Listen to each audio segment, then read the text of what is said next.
আমি এখন যে জায়গাটিতে এসেছি সেটা হচ্ছে শিল্পকলা একাডেমিতে। শিল্পকলা একাডেমিতে ছবি মেলা যেই একটা অর্গানাইজেশন আছে যারা হচ্ছে শুধুমাত্র ছবি এক্সিবিশন করে, শুধুমাত্র ছবি এক্সিবিশন না, তারা ভিডিও আর্টও এক্সিবিশন করে। তো আজকে আমরা হচ্ছে ছবি দেখার পাশাপাশি ভিডিও আর্টগুলো দেখবো এবং আসলে কি কি ভিডিও আর্ট আছে আর কি সেইগুলো আসলে এক্সপ্লোর করব। এখন আমি আর্টটা শুনবো যে আসলে কি বলে এখানে।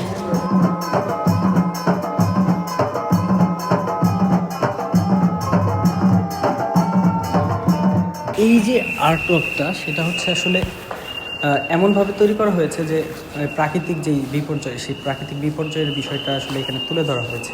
এইটা হচ্ছে কাইন্ড অফ পাকিস্তান বা ইন্ডিয়ার কোনো একটা অঞ্চলের হবে, কারণ ভাষাটা ওই রকমই মনে হচ্ছিল। তো এখানে আরও কিছু আর্টওয়ার্ক আছে, আমি যেইগুলো একটু দেখাই।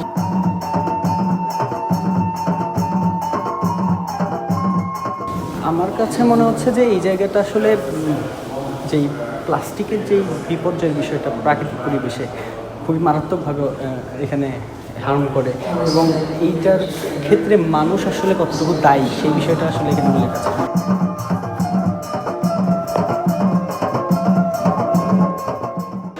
এটা হচ্ছে গ্যালারি 4 নাম্বার। তো গ্যালারি 4 নাম্বারের ভিতরে আরেকটা আর্টওয়ার্ক আছে আমি যতটুকু জানি।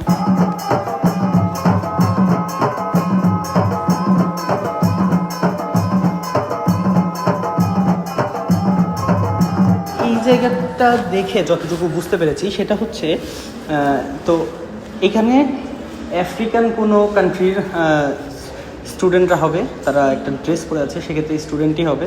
তো সেই ক্ষেত্রে তারা এই জায়গাটিতে আসলে তাদের লাইফের যে ফিউচারের সম্ভাবনা সেই জায়গাটা আসলে তুলে ধরছে।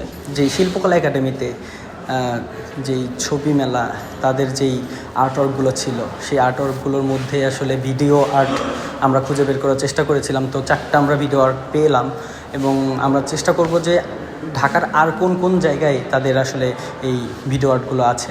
জাতীয় জাদুঘরে এসেছিলাম এখানে কোনো ভিডিও আর্ট আছে কি না সেটা দেখার জন্য, বাট এখানে শুধুমাত্র ছবি এক্সিবিশন হচ্ছে, এখানে কোনো ভিডিও আর্ট এক্সিবিশন হচ্ছে না।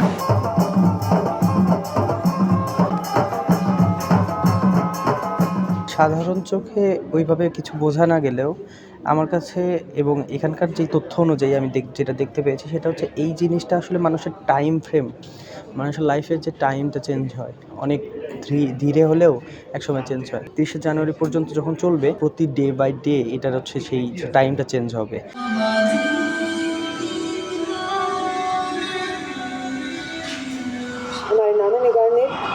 আমি ঢাকার মধ্যে 5টা জায়গা ঘুরে এই 10টা ভিডিও আর্ট পেয়েছিলাম, আর এগুলো রিভিউ করার চেষ্টা করেছি। এই ছিল আমার কাছে। Thank you so much.